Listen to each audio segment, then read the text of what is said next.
Mm. Hmm. So today, my sweet ladies, I want to speak a little bit today about the Tao De Ching, this little tiny book, this wonderful version by Stephen Mitchell is just exquisite. This little pocket book, it's so tiny, but it has all of the treasures of the Tao Te Ching. And I've just been picking it up lately and perusing it and just finding that there's just so much glimmering that's happening in this little tiny handbook. I wanted to just chat about it a bit today because I think that um, Taoism has such a possibility in all of our lives to be integrated into whatever tradition and whatever structure of belief we have sort of assimilated into, that we have found that works in our life. Taoism, like Buddhism, doesn't fight with anything. It is like water. Taoism is so the study of water and the movement of water and the divine feminine in the movement of water, that it doesn't need to move anything or to dispel something or to absolutely include something. It allows for this fluidity of life, which I find so captivating and enduring and so pleasant. It teaches that life is the way. Tao means way, the way, and that life itself has no goal, which I really appreciate. Even in our opening, as we spoke about, how to be present, but also hold that there is a future and that we have plans in the future that are very stimulating and exciting, and that we can live with that anticipation without exiting being present, that we can actually hold both.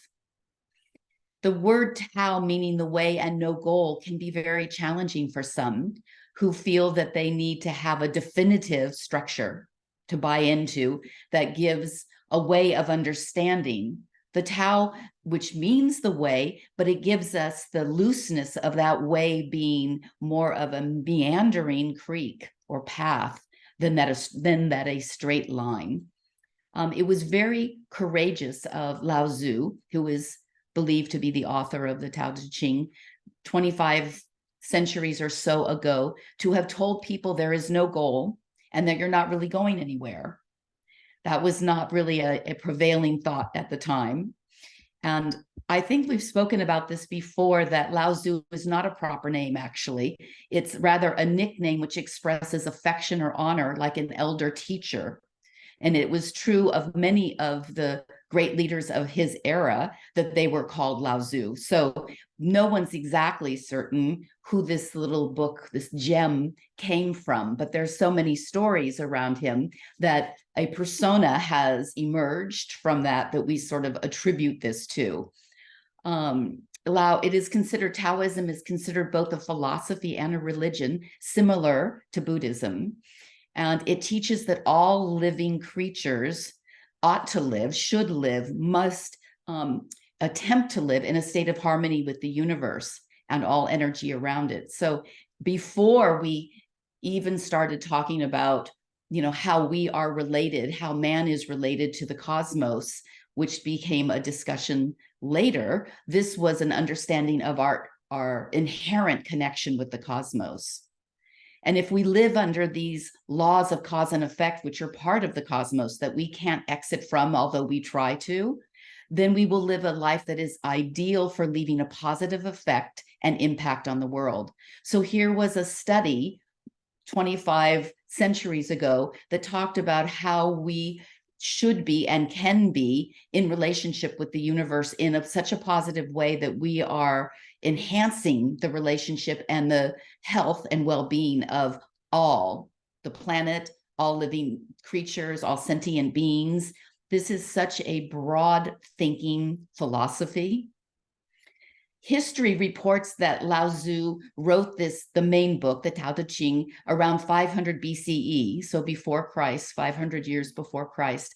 However, it seems unlikely that it was written down at that time, because writing in 500 BCE was very uncommon. Most teachings from teachers came orally.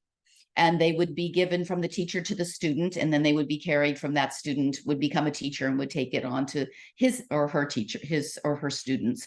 So it's unlikely that it was actually in this form. And even in support of that, there's a beautiful story that Osho tells about the end of life of Lao Tzu's life, as is typical even in this day and age for adepts and for brahmachari at the end of their life, to remove themselves from society, to move out to a cave or to a space somewhere where they are alone. They prepare for death by being alone and giving themselves over to the constant prayer and just sitting with the movement, the transition from life into death. And so at this time, it was written that, or it was told that Lao Tzu was leaving China, going to the Himalayas. He wanted to finish out his life in the Himalayas, and he got to the border of China. And there was a guard there who, by his name, as it has been recorded, they believed that he was a man of some great repute, this guard. He knew who Lao Tzu was, and he asked him to please write some of his understandings about life down. And Lao Tzu was like, no, I don't write things down. And he said, well, you cannot pass. This is the border. You may not pass the border without, I won't allow you to leave unless you write something down. So Lao Tzu spent several days in the guard's hut, and he recorded what is believed as this fable or story or truth, we don't know, goes that he wrote the Tao De Ching during that time. So that up until his death, it had actually been carried as an oral teaching.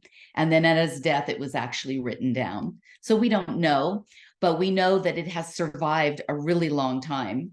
And one of the teachings which I most appreciate that come around this is that Lao Tzu himself said, which is also said in many other traditions, that nothing I am saying is new.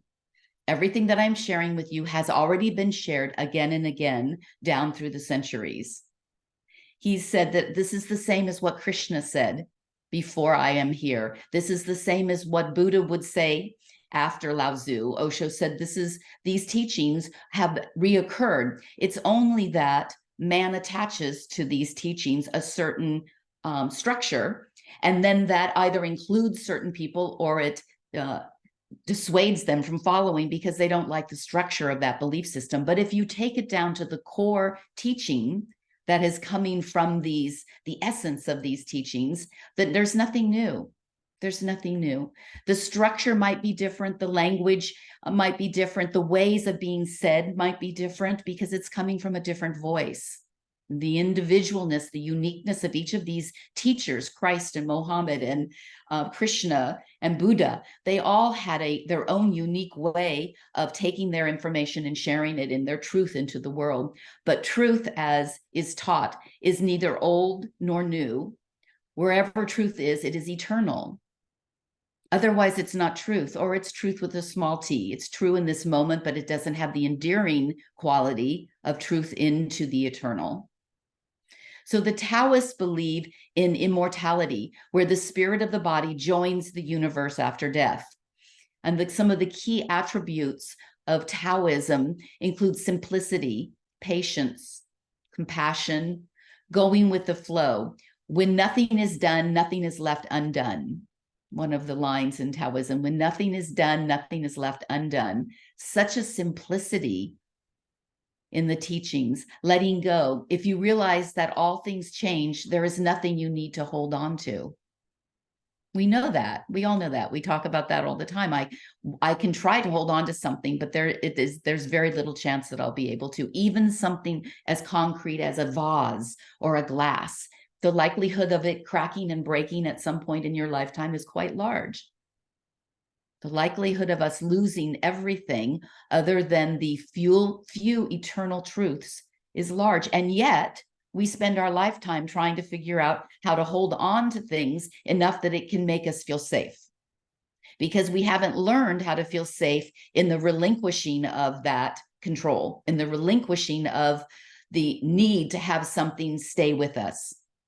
Once we learn how to let things flow through us like the water, to have that beautiful flow, then we have no more fear, because our fear is only attached to that which we can lose. If we have agreed and we have learned and we have assimilated the truth that all things are transient, then there's nothing to worry about, is there? It's only the timing in which it's transient, but the nature of it stays the same. Taoism teaches unattached action, which I love because it is so true that as soon as we act into something, we then take it in as our own. Once we have put in our physical action into something, we feel a certain resonance with it. It belongs to us. Whatever that action is, now we will do a lot to defend it and support it. We have to learn unattached action. We can contribute to a situation without being attached to our contribution or to the outcome of the situation.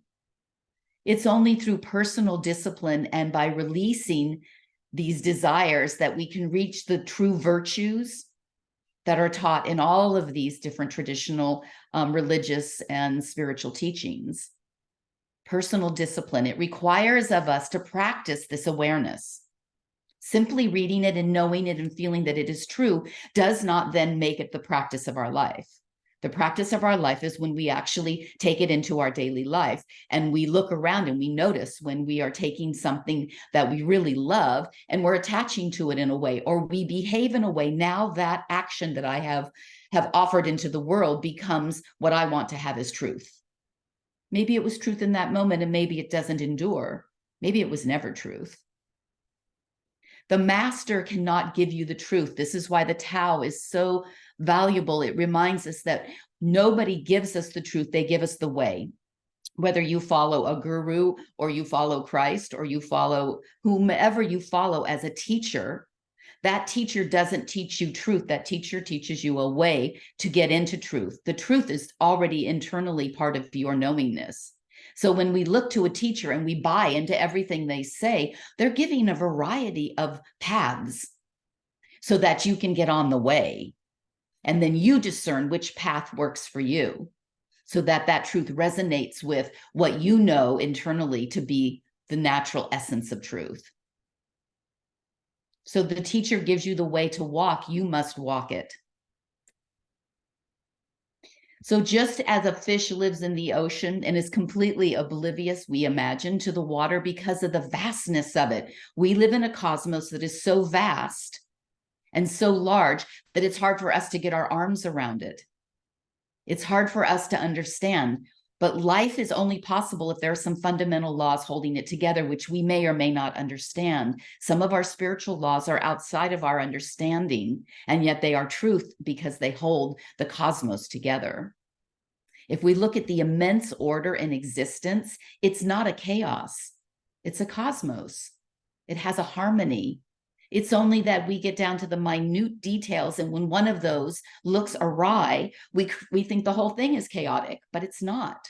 The larger our frame of reference becomes, the less chaos and the more the cosmos has a simplicity of it. It's very complex in the tininess of it, but it is absolutely simple in the beauty of it. I'm just going to read you a couple of passages and then I'm going to let Siddhi take over. A couple of things, and I encourage you this week as part of our weekly August found time to maybe pick up a little one version of the Tao Te Ching. It's a wonder, or find it in your library. It may already be there. One of the passages I love is, the path that can be walked is not the path that lasts. The name that can be spoken is not the name that endures. We have to look to that which is unknown, and we have to walk on that unknown and let that be the path, not the path that's already etched into the ground. So this week, ladies, I would like you to use the affirmation, surrender to the way, to the Tao, to the exquisite nature of the cosmos. I will put that in our chat section. And enjoy that the Tao is a beautiful, beautiful path. Thank you, Siddhi. I have to hop off because I have house guests that have to get to the airport. Get the girls to the airport. Have a beautiful week. Love you. Okay, we bring our hands onto our knees. If your feet are on the ground and you sit on the chair, separate your feet. We go into our Sufi grind. Coming back to the water that Nirmala mentioned. Deep rotations. Breathe into your reproductive organs. kidney, adrenals. Preferable close your eyes. And stimulate first and second energy center.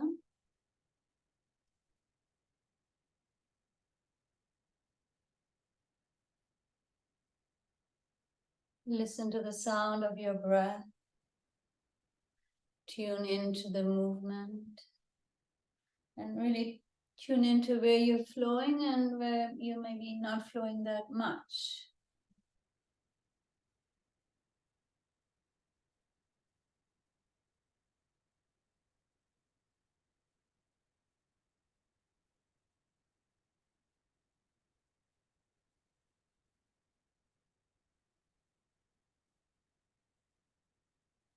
We want to activate this morning all our energy centers, and then we go into a pranayama, and we can use this practice throughout this coming week.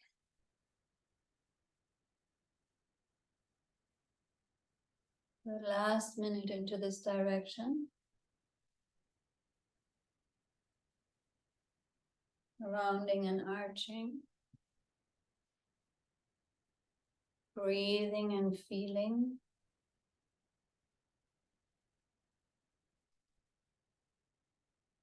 Taking your time.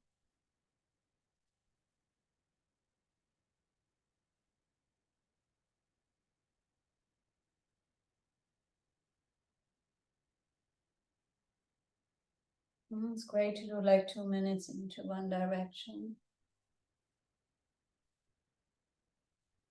Into breathing into ease and effortlessness. Reversing the direction and breathing out stress and hurry.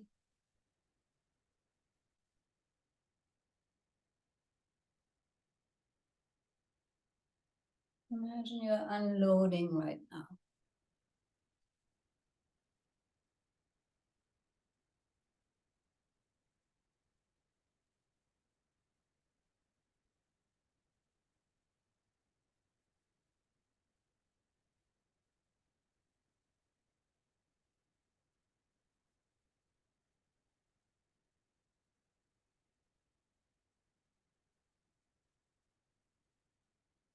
Deepening the arching and deepening the rounding.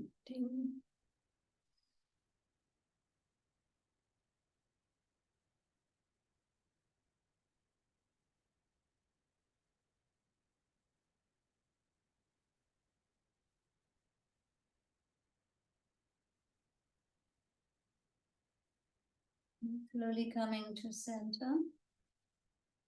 Left hand onto your heart center, right hand on top of your left. Open your eyes, bring your right arm forward. Move around again. Bring your right hand behind your head, over your crown, in front of your face, front of your throat, back to the heart, and then switch. Stimulating now the third and the fourth chakra. And also bringing energy up to the crown, the third eye, and the throat, and the heart. And doing this really consciously, giving to yourself.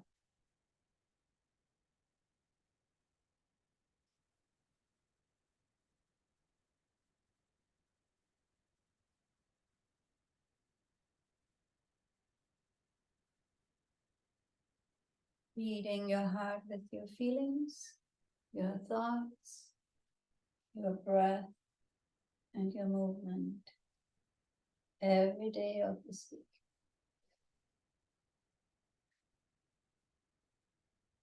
It's the last week of our 4-week program.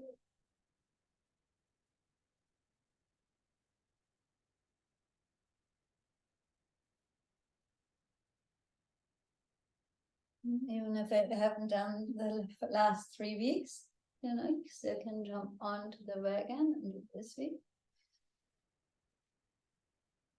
It's never too late to start.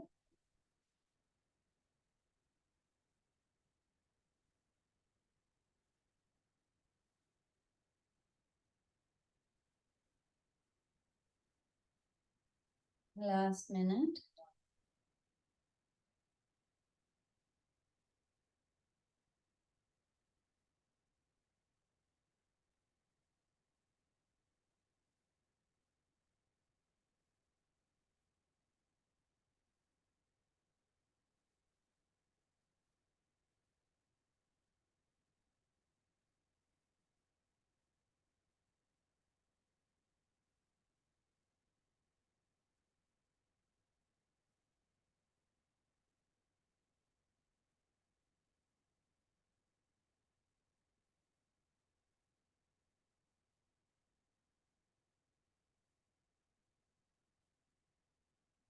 By feeding ourselves before we feed anyone around us.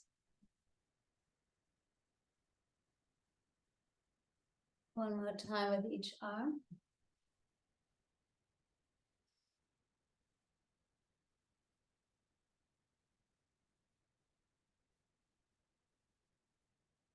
Bring your left hand onto your heart and the right hand on top.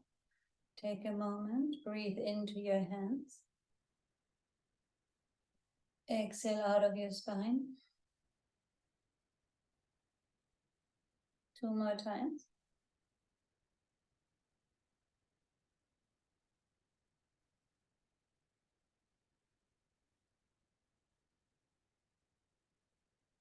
And then we bring our fingers into Gyan Mudra, index to the tip of your thumb. Move your right arm overhead and then left arm. They move at the same time. And so now we are cleansing the energy from the heart, the throat, the third eye, and our crown. It's really great if we feel like a little bit depressed or dragged down. With this movement, it's like as if you remove the fog from your third eye. You're cleaning and helping your pituitary gland to secrete, activating all the other glands. As if you're washing your spirit clean.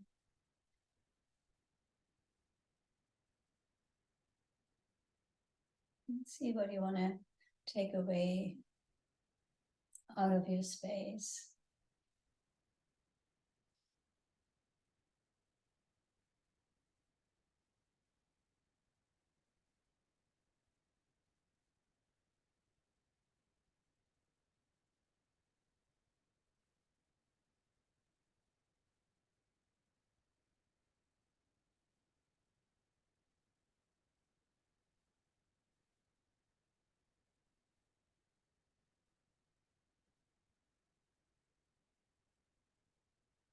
One more minute. Just let your arms move through your astral and divine plane.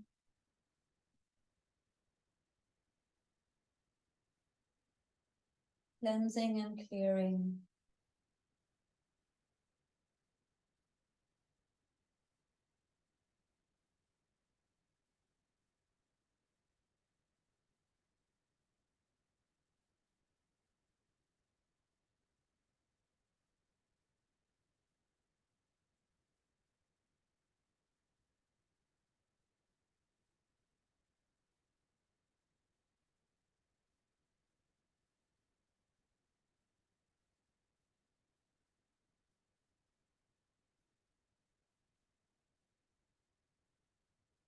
Good, and then bring your hands back to your heart center. Left hand touches, right hand on top. Inhale, nose. And exhale, open mouth. 2 more times.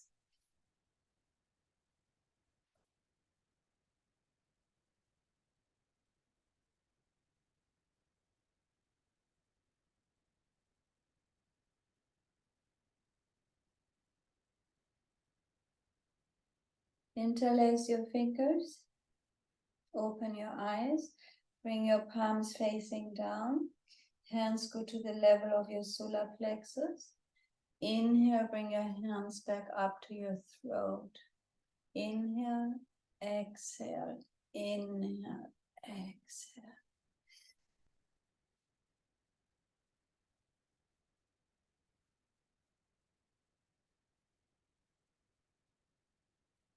Activating the solar plexus below your heart center and the throat above your heart center.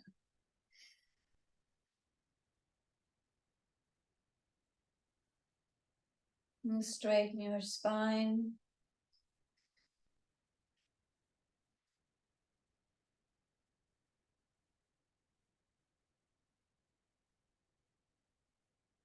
Find your pace.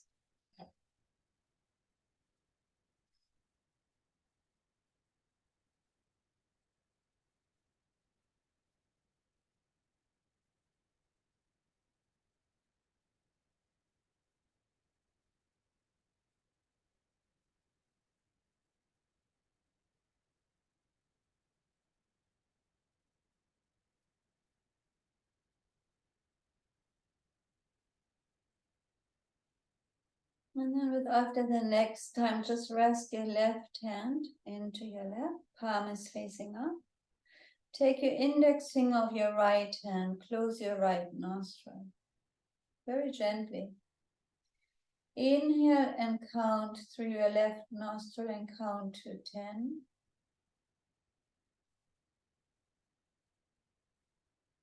And then exhale, open mouth, count to 10.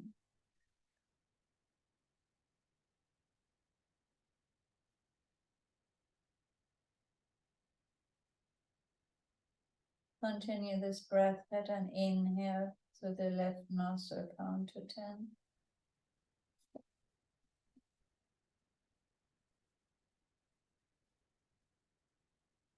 Exhale, open mouth, count to 10.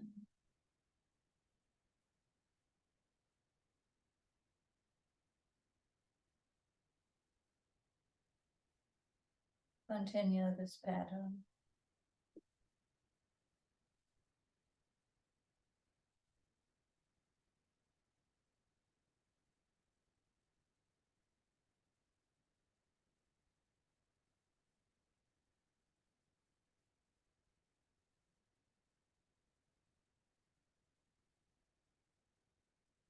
Bringing balance to the heart with this pranayama.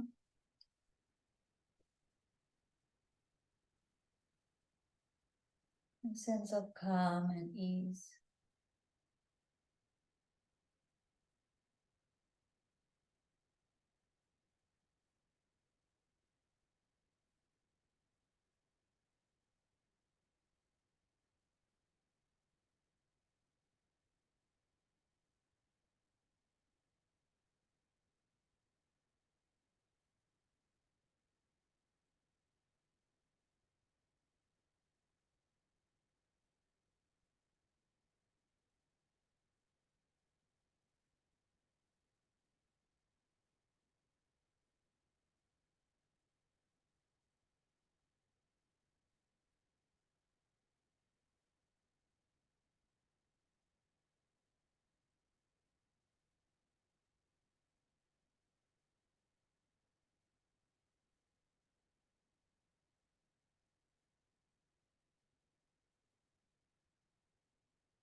Do your last repetition.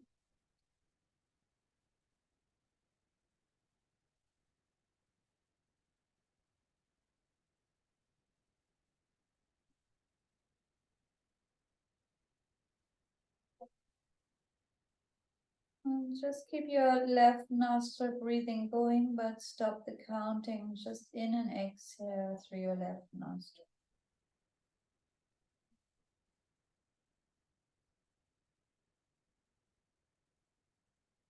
And while you're doing so, tune in to your body and see how you're feeling.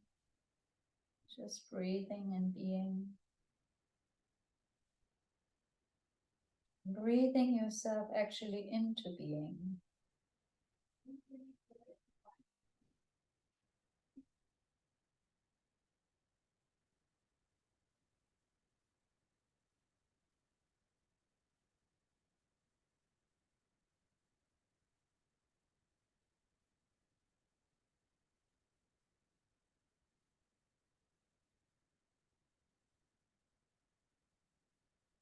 Last minute.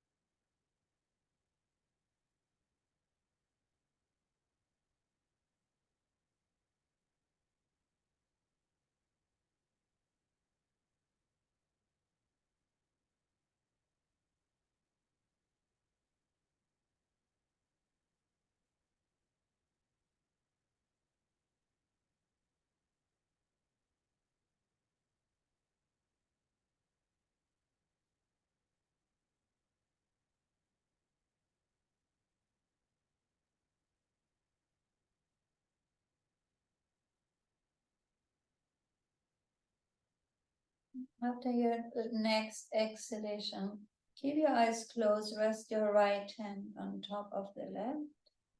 In and exhale through both nostrils. Keep your eyes closed, gentle focus on your third eye.